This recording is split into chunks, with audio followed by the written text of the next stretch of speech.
Hello, my name is Elizabeth Mathis, and today I'm presenting my menu. To start, this is my menu. I kind of based it off of some of my favorite dishes that I've had over the years. I took French in high school, and it was a big part of it was learning about all the cultural stuff, what they eat. So I kind of based my menu off of that. And so the starter is escargot and garlic butter. I tried this a few years ago and I absolutely loved it. It's a big mainstay of their culture. So I thought that was really cool and I would wanted to put that in my menu. And then we have filet roquefort with frites.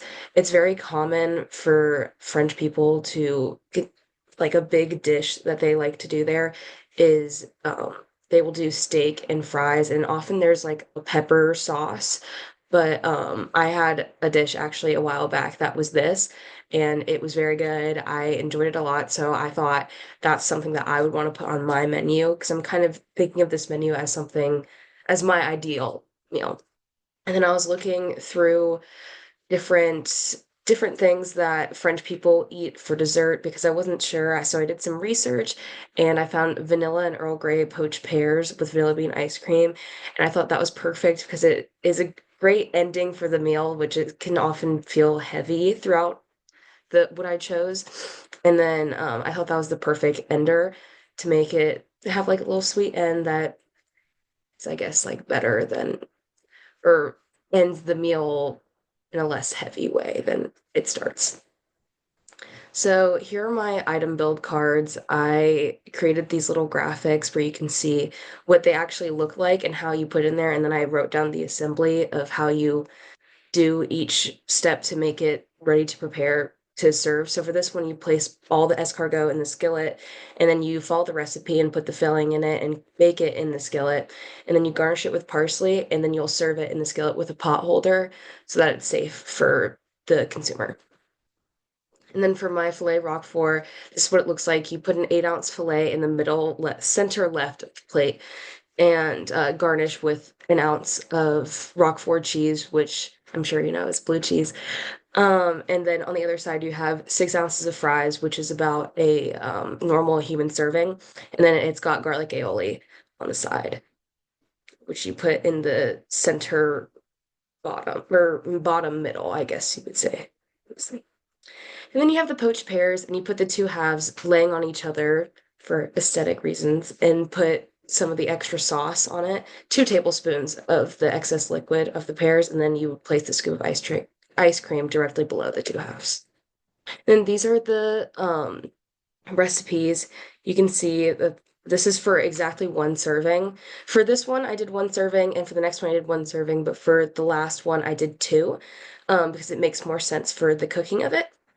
Um, but yes, you can see you remove the butter from the fridge, open the can, drain the liquid, um, rinse the rinse the snails, and allow them to sit in the strainer, peel the garlic, and then you mince a shallot to make kind of your filling.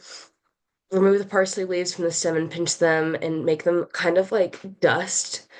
And then you like mix them with your butter, and that's what you are filling into the escargot. And then you will eventually bake it for at 400 for 10 to 12 minutes. And then once the garlic is no longer raw and the edges of the butter begin to brown, you remove it from the oven. And then this is the whole thing with the filet. I've done lots of research on how to like cook steaks, and often I see people basting it with butter.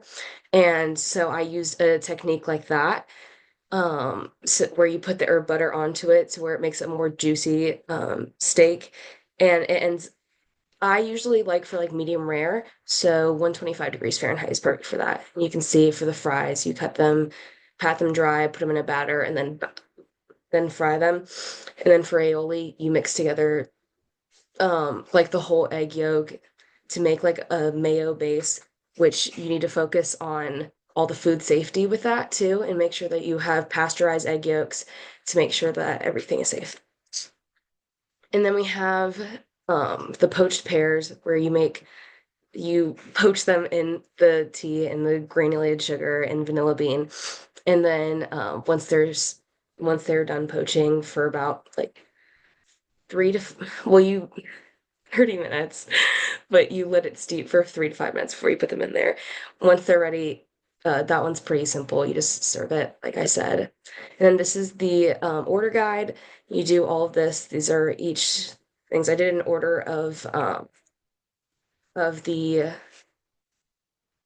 dish. So you can see it in the second half, and that's my menu. Thank you.